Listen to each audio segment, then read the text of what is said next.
Rams travel to Seattle to take on Russell Wilson and the Seahawks.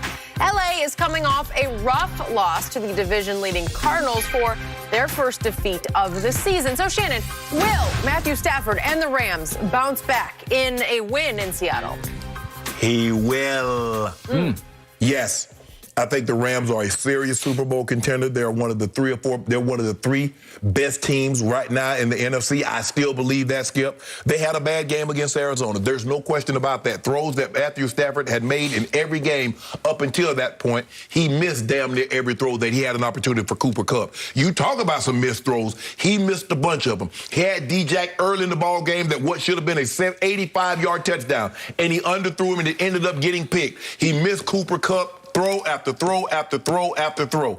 But that's neither here nor there. Now it's a short week going against another division rival, and so he knows what's at stake. I just believe that he's going to play a lot better, and the throws that he missed on Sunday, he will not miss those throws. I expect it to be a shootout because, and I've told you this, Skip, I think the Rams' defense last year were better than they are this year. Those two guys that they ended up losing going to Cleveland, you look at the back end, that second corner opposite of J. Ram, they're picking on him.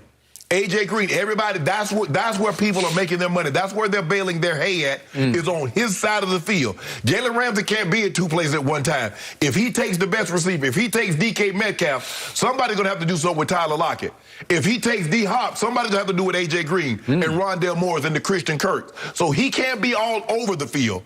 And so that's the problem that they're running into. They lost a corner and they lost a slot corner, which is coming back to hurt them. But I still believe that they're getting to a shootout. I believe it's going to be a shootout tonight, Skip.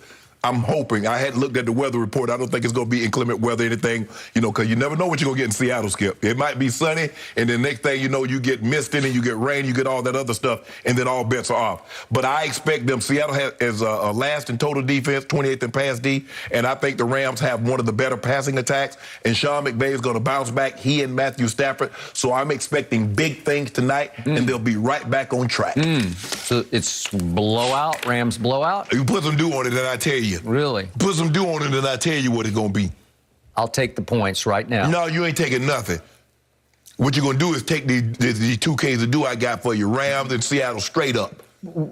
You just made a case that this is a steamroll. No, Skip, I just said it's going to be a shootout. Oh. It's going to be a shootout. Well, you just said they're going to win easily, though. No, I didn't say they're going to be. I don't remember saying that, and I know I didn't say that. I said it's going to be. You were making the case they're going to win this season. No. I made a case that the Rams are going to win because I expect Matthew Stafford to play better than what he played on Sunday.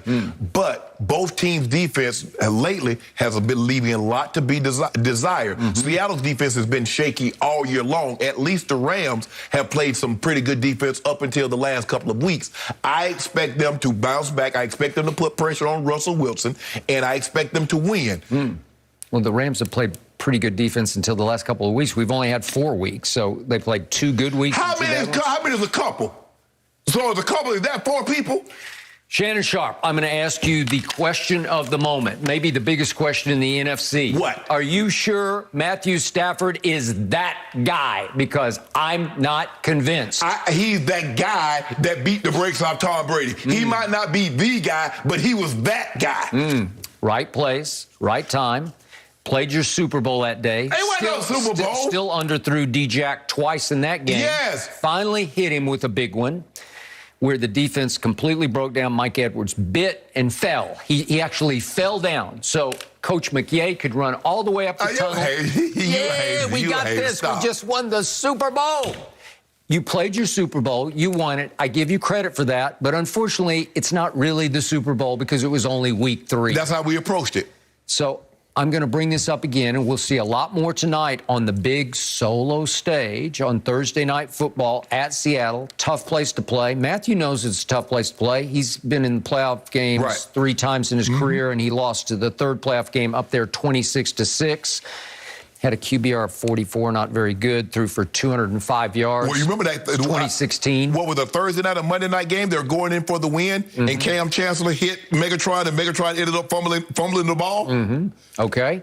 So he knows what it feels like. He's been there and done all that. So let's see what happens now that he and Coach McVay are on the solo stage on Thursday night. That's what he should be. And I remind you that the Rams went up there in the playoffs first round last year in the wild card, and guess who won the game? Jared Goff got thrown into the fire because that Walford kid who started the game got hurt, and Jared Goff had a pin in his throwing thumb and said, I got this, and didn't put up great numbers, but he put up better numbers than Russell Wilson did, and they won that game, which allowed them to advance to Lambeau, right? Okay, so you got that to shoot for.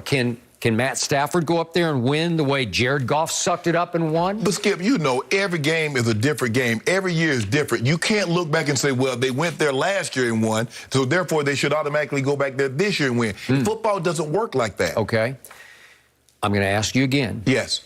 Is he really that guy? Is he a Super Bowl caliber quarterback? I believe he is. I love Matthew Stafford. I've been around him enough off the field to know he's a really good guy. We belong to the same golf club, so I'm being like painfully objective here. No, you ain't. I'm just not sure he was ever that guy, because in Detroit, they had some talent. He had the best receiver in pro football for 7 of his 9 years, and they went 74, 90, and 1. 90 losses, 74 wins, 90 losses, 1 tie. You like the coach? You like the coaches that he had? I agree. It could other than Jim Caldwell. That worked. They fired the best coach they had in the last 20 years. All right. 3 times he made the playoffs. He went 0-3 in those playoff games. You can argue he got robbed in Dallas, and it was a terrible call or non-call, a pulled call. Yeah. And he played pretty well in that game, but he had a QBR of 40 in that game at Dallas, just a little below average scale, 0 to 100. So you say I haven't been using QBR. I'm using it there. Yeah, they showed that Matthew Stafford didn't play particularly well. I want you to use below Tom average, Brady. Below average. So I ask you again, are you sure he's a godsend for the team that you're now driving the bandwagon of, because you're worried that my Dallas Cowboys are going to rise to the top of the NFC? So you got to have somebody to hang your hat on, and the somebody so far has been the Rams, until I told you, no, Kyler's going to go in there and win this game, and he did. So now, all of a sudden, the Rams are reeling. Now they've been exposed because their defense isn't as good as it was last year, because it can't be. When you take Troy Hill, one of the best slot corners, out, and John Johnson, one of the best safeties, out, and you give them to Cleveland, or you let them go to Cleveland. Right. You're going to have some problems. Right. So they're going to have some problems. They have the great Aaron Donald. I get that. Their front 7 is very good. You could argue their front 7 might be the best in pro football. But can they go up there and beat a Russell Wilson who finally found himself at San Francisco, and they found the way to the end zone? They went 4 for 4 in the red zone last week. And it was because Russell Wilson started playing his basic backyard football. Nobody can play his backyard. improv is unbelievable. It's the best. He just draws it up in the dirt, or maybe in the recesses of his own psyche. He's just sort of making it up as he goes. Well, they forced him to do that with putting behind that bad offensive line. So he's like, I got to be able to do this in order for me to survive. Okay. He does have 2 receivers that can hurt you. Oh, yeah. Metcalf and I believe there will be some damage done by those 2 receivers tonight. And they can run it pretty well. They got their 105. But I think Carson is banged. I think Carson is banged up. Okay, I think they still have enough weapons to win this game. So I am picking the Seahawks. Well, good. So we got 2 cases on it. So we've got 2.5 points given to the home team because they are a 2.5-point underdog. So I will take the 2.5 points for 2 cases. I'll tell you what. Okay, this is what we'll do. Are you going to give me the 7.5 for the Giants on tomorrow? No, I'm not. Oh, well, okay then. Well, I'm not going to give you no 2.5 tonight. I already told you the Giants it's a division rivalry that you got to be careful. I know, I got it. But the Giants really found themselves. We're going to talk about this in a little bit. I still fear the Giants. You have ridiculed the Giants and Joe Judge. And rightfully so. Okay, well, now you're not ridiculing, so I am not going to do that. I'm not going to give you the points because I think it'll be a close game Sunday, but I think the Dallas Cowboys will win. I'll take it straight up. Let me get this straight. You want me to go straight up with you, the Cowboys at home? I got a deal for you.